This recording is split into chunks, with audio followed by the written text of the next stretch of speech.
2019년 하반기를 시작하는 첫 주일, 맥주감사 주일입니다. 더운 여름 시원하게 보내시라고 선물 하나 보여드리겠습니다.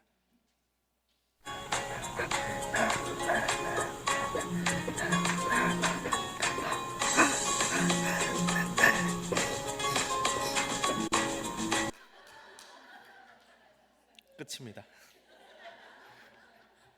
한바탕 웃음으로 해서는 못하니까 저거로 웃고 지나가십시오. SNS에 보면 그 앱을 가지고 노년의 얼굴 혹은 유아기 얼굴을 만드는 그런 앱이 있습니다. 어젯밤에 노년의 얼굴 하나 만들어 봤어요. 90쯤 된 얼굴을 만들었는데 가족톡에다 올렸더니 아무도 반응을 안 보이는 거예요. 나이가 드는 것은 인정하지만 그 얼굴을 본다라고 하는 건 싫은가 봐요. 그래서 저걸 찍어서 올렸더니 이래 저래 이야기가 올라오더라고요. 그래서 여러분에게 선물로 드렸습니다. 2019년 후반기 여러분 어떻게 보내고 싶으십니까? 그리고 한 10년쯤 뒤에 20년쯤 뒤에 내 얼굴이 어떤 모습이면 좋겠습니까? 그리고 내 삶의 자리가 어떠했으면 좋겠습니까? 7월 첫 주를 시작하면서 지난 주간 초하루 새벽기도회부터 시작해서 어제 남성 새벽기도회까지 계속 기도라는 주제를 가지고 말씀을 전해드렸습니다.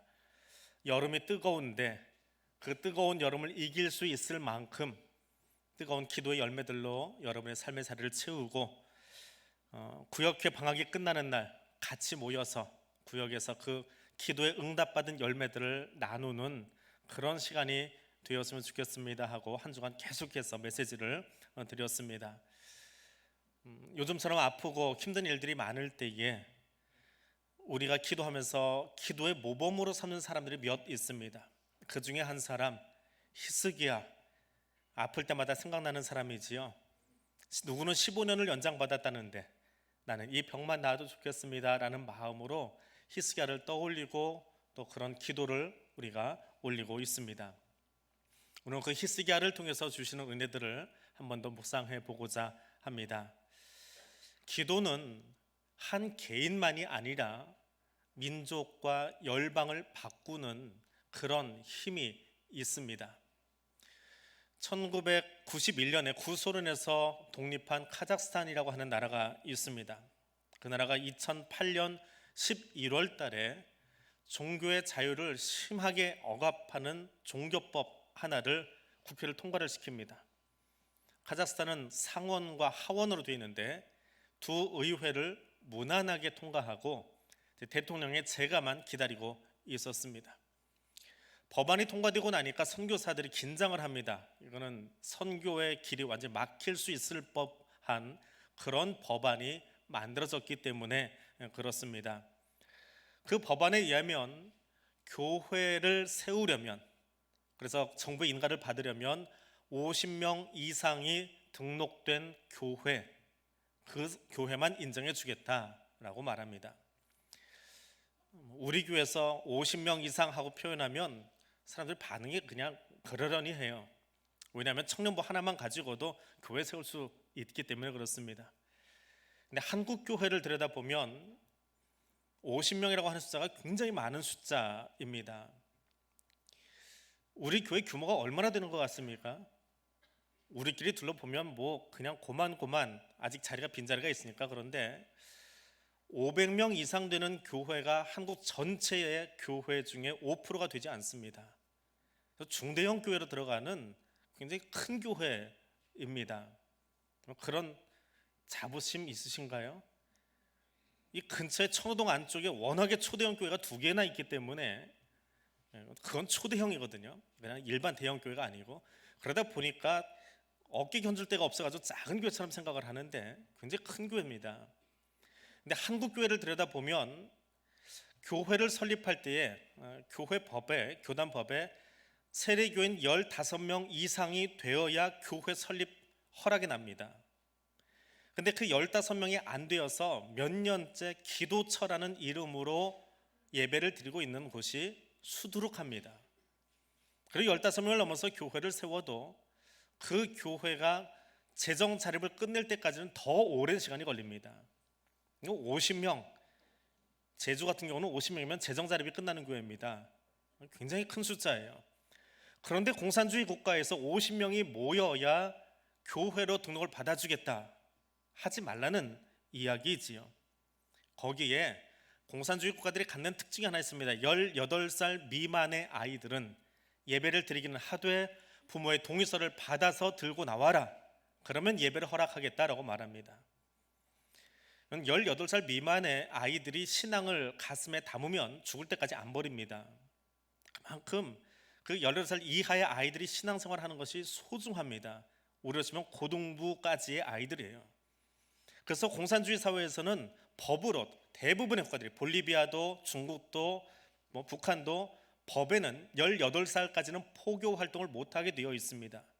카자흐스탄도 그 법이 만들어졌습니다. 부모가 멀리 이사가서 부모 따라 교회 나가는 경우는 있지만 가까운 데서 교회 결정할 때요, 대부분은 아이들을 보고 결정합니다. 어른들 분위기도 있지만 아이들이 그 교회 가서 친구가 있고 분위기가 좋아서 정착을 해버리면 부모는 어쩔 수 없이 등록하는 경우가 있습니다. 그만큼 아이들의 영향력이 훨씬 커진 것이 작금의 사회의 모습입니다. 할아버지 나가면 아이들이 따라 나오나요? 절대로 그렇지 않습니다. 근데 우리 집 꼬마가 나가면 할아버지까지 그 교회를 등록을 해버립니다. 공산주의는 그것을 누구보다 잘 아는 사회예요. 그래서 18살 미만에게 포교 활동을 못하게 했습니다. 거기다가 교회 안에서의 집회는 허락하지만 교회 밖으로 나가서 노방전도 한다, 밖에서 찬송한다, 그거는 절대 금지 사항입니다.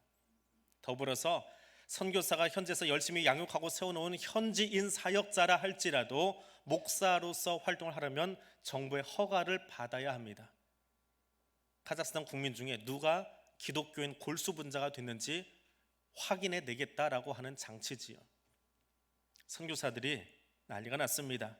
기도 동역자들에게, 후원자들에게 편지가 오고 같이 기도를 해달라고 부탁을 하면서 내심 이 법안이 통과되고 나면, 이미 상하 양원을 다 통과했기 때문에 통과되고 나면 그 다음에 우리는 어떤 방식의 선교를 해야 될까 고민하기 시작했습니다.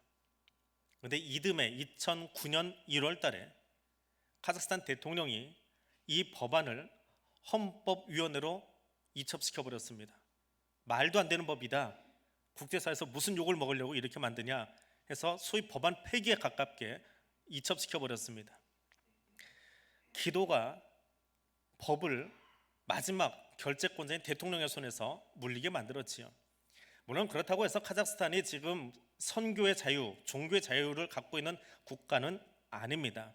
여전히 문은 닫혀 있고 등록되지 않은 목사들이 설교하다가 벌금형에 부과되거나 추방당하고 교회를 임의로 폐쇄시키는 일들도 비일비재합니다.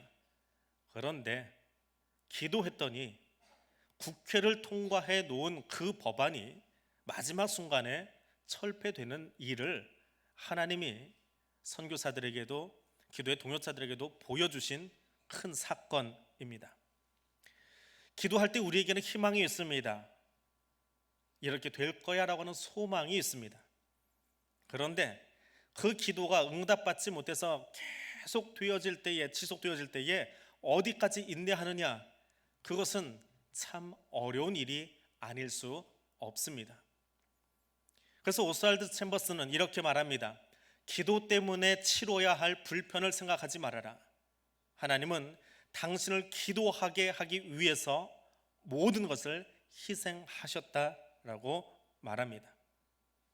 우리의 기도가 하나님 앞에 상달되기 위해서 하나님은 이 땅에 육신을 입고 오셨습니다. 우리가 무릎을 꿇고 있기 때문에, 우리의 어떤 기도의 자세 때문에, 우리의 분위기 때문에 기도가 응답받는 것이 아니라 예수 이름으로 올려진 기도, 중보자 되신 예수 그리스도께서 우리의 기도의 보증이 되어 주시기 때문에, 후원자가 되어 주시기 때문에 힘이 있는 것입니다. 그러하게 이 여름에 예수 이름으로 기도하는 그 일을 쉬지 말고 함께 하면서 기도의 응답으로 채워가는 멋진 여름, 뜨거운 여름이 될 수 있기를 원합니다. 우리가 잘 아는 히스기야, 오늘 본문에서 히스기야가 병들어 죽게 되었다라고 하는 말로 시작을 합니다. 열왕기하 20장, 역대하 32장, 이사야 48장에 나오는 이 구절은 다 똑같이 그때에 혹은 그 즈음에 라는 말로 시작을 합니다. 그때는 언제냐 하면 유다와 아수르라고 하는 나라가 서로 일촉즉발로 전쟁 위기 앞에 대치하고 있던 중입니다. 근데 그때의 통수권자인 히스기야가 죽을 병에 걸렸습니다. 성경 어디를 봐도 히스기야가 영적으로 타락했다거나 우상 숭배를 했다거나 다른 나라 사람과 통혼을 했다거나 하나님을 떠나서 배도했다거나 그런 것은 보이지 않습니다. 아마도 무슨 병인지는 모르지만 정말 죽을 만큼 심각한 병에 걸렸을 거다, 육체적인 병에 걸렸을 거다, 그렇게 여겨집니다. 그랬더니 이 히스기야가 왕궁의 책임자인 엘리야김과 서기관 셈나를 시켜서 궁중 예언자인 이사야에게 중보기도를 요청합니다. 이사야는 궁중 예언자예요. 궁 안에서 녹을 받으면서 궁 안에서 예언하고 있는, 아모스처럼 제야 인사가 아니고 소위 정관기 인사입니다. 왕과 밀접하게 붙어서 왕에게 조언해주고 말씀을 전하는 사람이 이사야였습니다. 그에게 기도를 부탁을 합니다. 그리고 자신도 하나님 앞에 기도하기 시작합니다. 열왕기서나 역대기서를 보면 히스기야의 통치 성격을 말하는데 다윗 왕의 견줄 만큼 그렇게 유능한 왕이었고 또 신앙적으로 철저한 사람이었습니다. 아수라의 전쟁 앞에서도 전폭적으로 하나님에게 신뢰를 보였던 왕이 다름 아닌 이 히스기야입니다. 그런데 하나님이 1절 말씀에 보니까 이렇게 말씀하십니다. 이사야에게 너는 히스기야에 가서 내 집을 향하여 유언하라. 내가 죽고 살지 못하리라. 하나님이 참 매몰차지요. 아픈 사람에게 일어날 거야, 힘내, 내가 너 살려줄게 라고 하는 것이 아니라 너 죽을 거니까 장례 준비해라. 그리고 가족들에게 유언장 남겨라. 아무리 생명이 다해서 수가 다해서 떠난다고 하지만 하나님이 거기 오셔서 너 유언장 써라라고 이야기하면 그 하나님에게 마음이 어떨까요? 그런데 그 이야기를 들은 히스기야가 벽을 향해서 누워 하나님께 눈물로 기도합니다. 그랬더니 오늘 성경에는 나오지 않는데 오늘 성경과 같이 나오는 열왕기서에 보면 장황하게 이 대목을 묘사를 하면서 이사야가 이 말을 전하고 궁을 빠져나가서 성읍 가운데 채 가기도 전에 하나님이 그를 불러 세웁니다.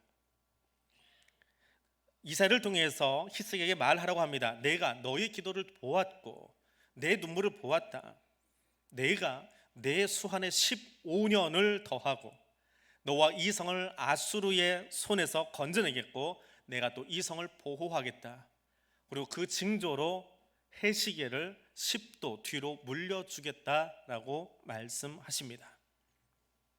히스기야의 눈물의 기도를 들어주신 하나님, 병을 고치신 하나님, 사네립의 침공 앞에서, 아수르의 침공 앞에서 풍전등화와 같은 유다를 건져주신 하나님, 그 하나님은 열왕기서에서 오늘 이 대목을 보여주시면서 이렇게 말씀하십니다. 내가 내 날에 15년을 더할 것이며 내가 너와 이 성을 아수르 왕의 손에서 구원하고 내가 나를 위하고 또 내 종 다윗을 위함으로 이 성을 보호하리라 말씀하십니다. 히스기야 개인에게는 병고침을, 그리고 유다에는 구원을 선포하신 하나님.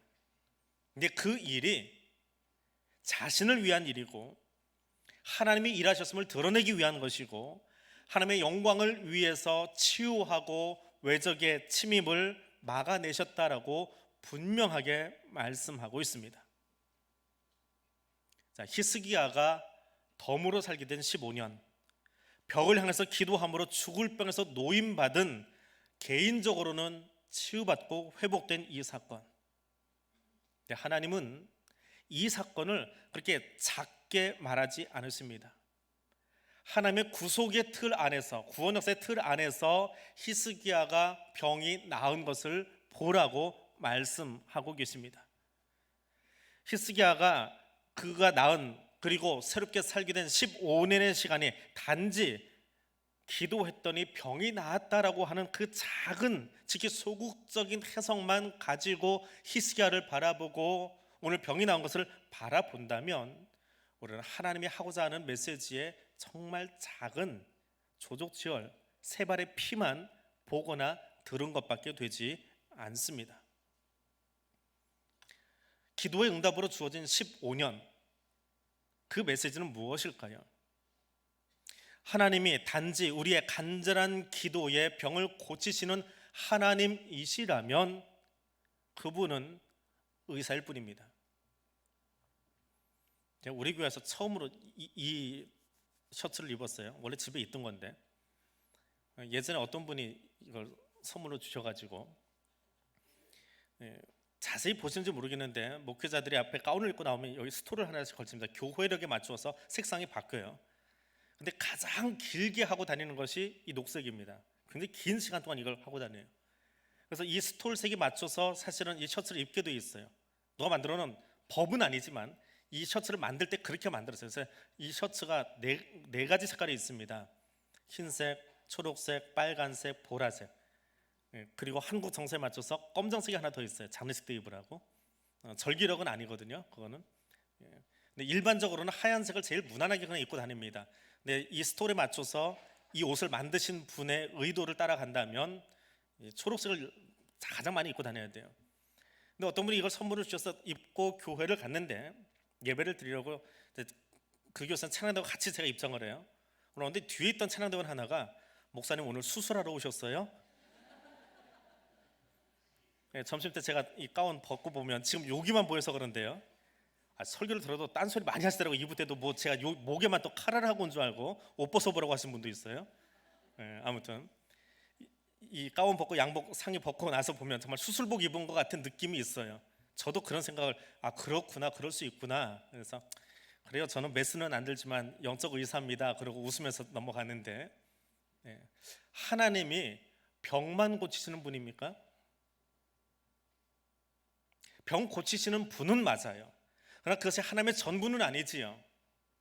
목사가 초록색 셔츠도 입고 빨간색도 입고 보라색도 입습니다. 흰색도 입고요. 장례식장 검은색도 입어요. 그러나 이 초록색이 나를 완전히 대변하지는 않지요. 또 다른 사역들이 있습니다. 하나님의 구속의 사역이라고 하는 큰 틀 안에서 초록색은 혹은 치유하는 행위는 정말 작은 것에 불과합니다. 그래서 히스기야의 기도 때문에 히스기야가 병이 나았다, 그것에만 집중하고 히스기야의 이야기를 우리가 읽으면 하나님의 히스기야를 통해서 보여주시고자 했던 더 큰 구원의 역사는 다 놓쳐버리고 맙니다. 물론 히스기야 개인에게 있어서 그 병은 치명적이었습니다. 죽을 병에 걸렸다라고 했으니까요. 히스기야 자신에게는 자신이 죽는 것도 두렵지만 자신이 죽으면 북이스라엘처럼 남유다도 전쟁을 코앞에 두고 망할 것이 자명하기 때문에 그렇습니다. 기도의 응답은 단지 병 고침이 아니라 유다를 내가 지키겠다라고 하는, 다윗의 왕가를 지켜내겠다라고 하는 하나님의 의지의 표현이기도 합니다. 그리고 왕 자신에게는, 히스기야 자신에게는 병 고침이지만 유다에게는 우리 통수권자가 살아나서 국가 행정이 제대로 돌아감으로 말미암아 구원의 기쁨을 누리게 되는 그런 사건이었지요. 그렇다면 히스기야는 덤으로 살게 된 15년을 어떻게 살아야 할까요? 죽다 살아났으니까 이제는 더 아프지 않고 잘 살 수 있게 건강관리 잘하고, 그래서 15년 되었을 때에 시름시름 앓다 죽는 것이 아니라 하나님 호련히 데려가실 수 있으면 가장 좋겠지요. 그것도 그가 해야 될 중요한 일 가운데 분명 하나입니다. 그러나 무엇보다 히스기야가 덤으로 받은 15년,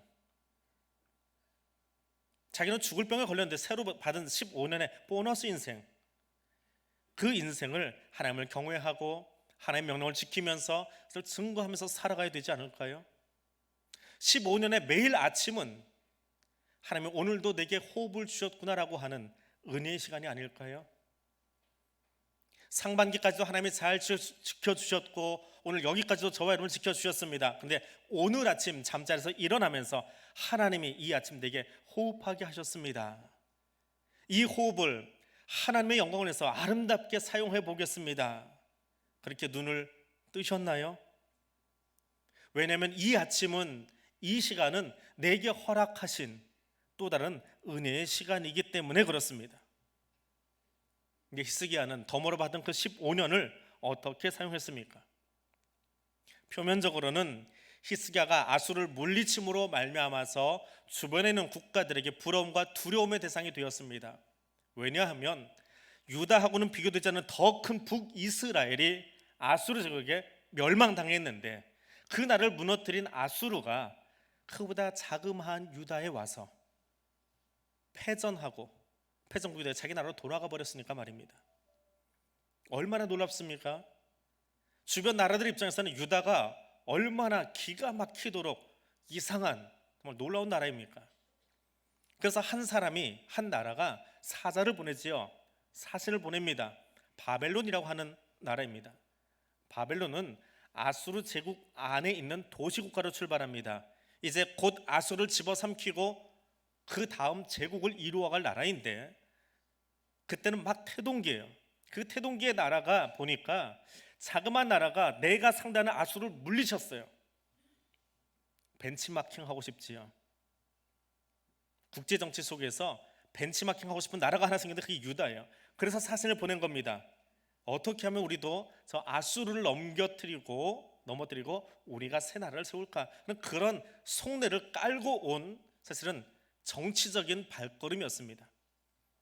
그런 저런 정치적인 발걸음 다 덮어놓고 히스기야가 이제 어떻게 하느냐라고 하는 거지요. 병에 걸리기 전까지 누구보다 특출했고 신앙생활에 열심히 했던 그 사람, 그렇게 평가받던 그 사람, 병이 나았습니다. 하나님의 은혜로 15년을 더 살게 수명을 허락해 주셨습니다. 바벨론에서 그때에 마침 사탄이 그때 마귀가 찾아옵니다. 그때 하나님은 어떻게 하십니까?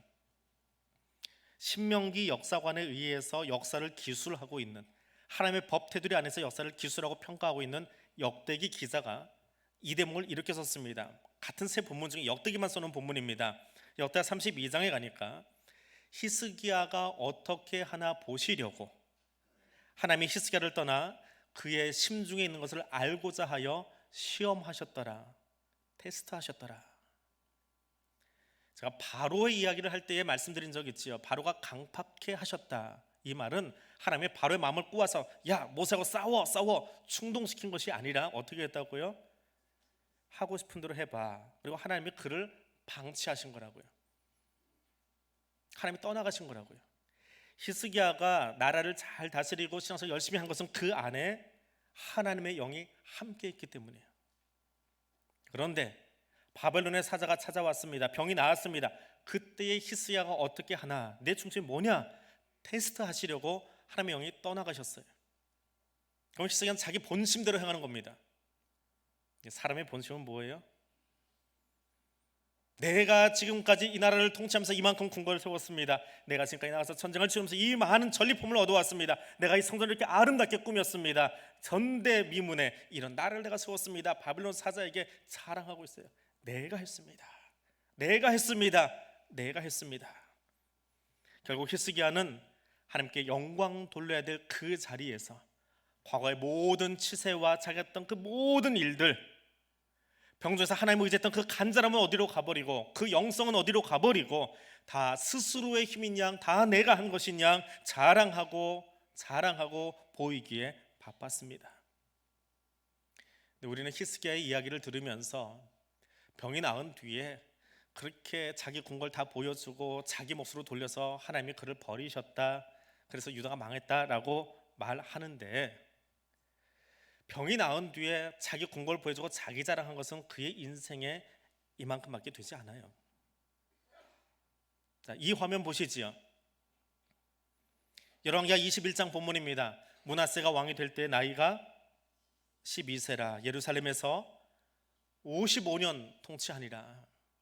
역대하 기도도 똑같이 썼습니다. 므낫세가 왕위에 오를 때 나이가 12세라 예루살렘에서 55년 다스리니라. 히스기야의 뒤를 이어서 유다를 통치한 아들의 이름이 므낫세입니다. 몇 살에 왕이 됐다고요? 12세. 그럼 언제 태어난 거예요? 히스기야가 보너스 인생을 살게 되고 3년 있다 태어난 아이, 그 전에 만들어진 아이도 아니고요, 3년 뒤에 태어난 아이가 므낫세입니다. 하나님의 보너스 인생으로 그에게 살게 하셨습니다. 죽을 병에 걸렸던 사람을 살려놓으시고 15년을 더 살게 하셨습니다. 그리고 그 나라를 구원해 주셨고요, 그리고 생명의 선물까지 주셨습니다. 왕위가 끊어질 줄 알았는데 아들이 생겨서 다윗의 왕가가 끊어지지 않고 정통성을 이어가면서 나라가 유지되도록 하나님이 다 만들어 주셨습니다. 15년 덤으로 사는 인생 중에 3년째 되던 내 아들을 얻었고 그가 12살이 되어서 히스기야의 뒤를 이어 왕이 되었습니다.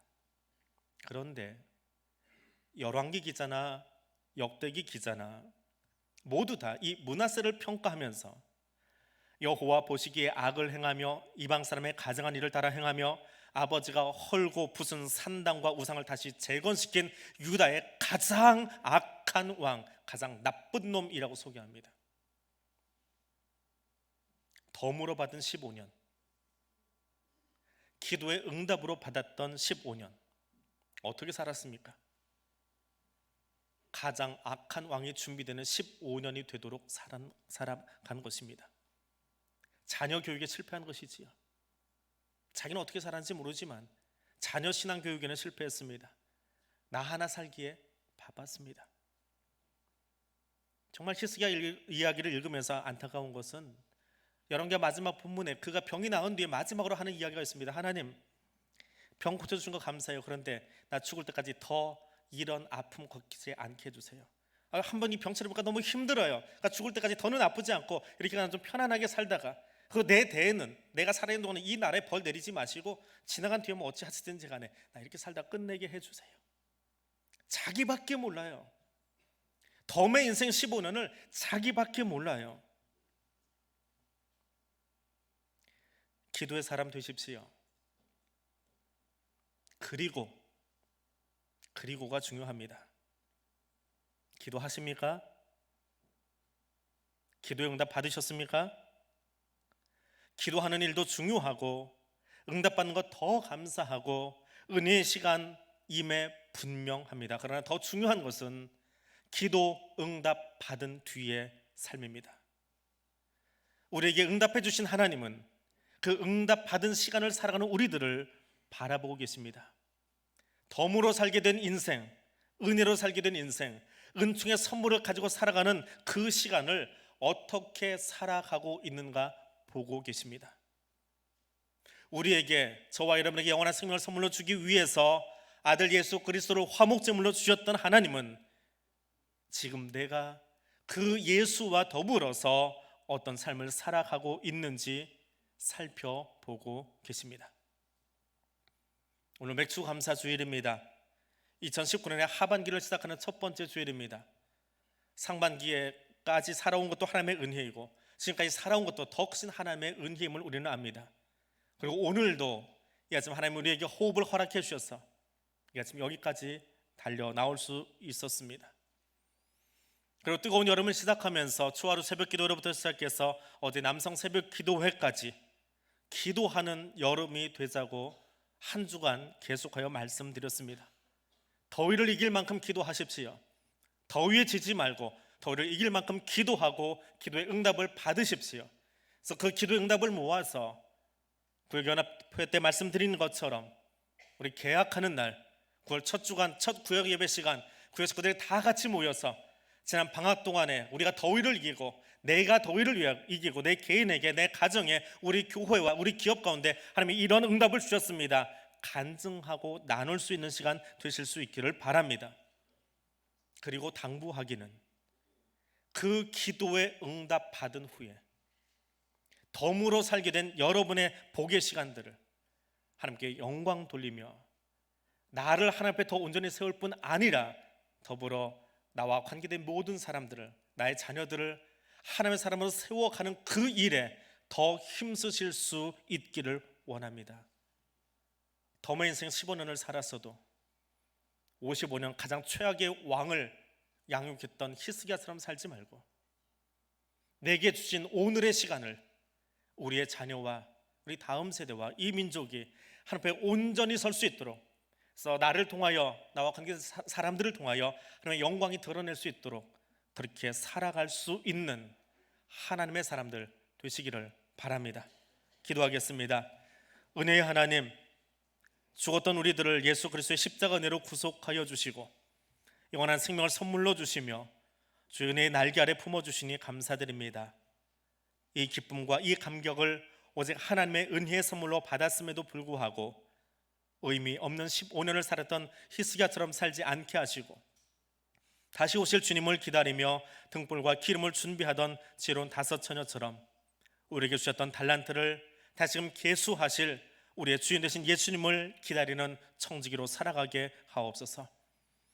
여호와께서 히스기야에게 선물로 주신 15년의 삶은 내 마음대로 내 영광을 위하여, 내 자랑을 위하여 주신 것이 아니라 오직 하나님께 영광 돌리는 삶을 살게 하기 위한 것임을 알게 하시고 내게 주신 생명의 시간, 보너스의 시간, 덤으로 주어진 은혜의 시간을 성령 하나님과 온전히 동행하는 삶이 되도록 이끌어 주시옵소서. 예수님 이름으로 기도드립니다. 아멘. 우리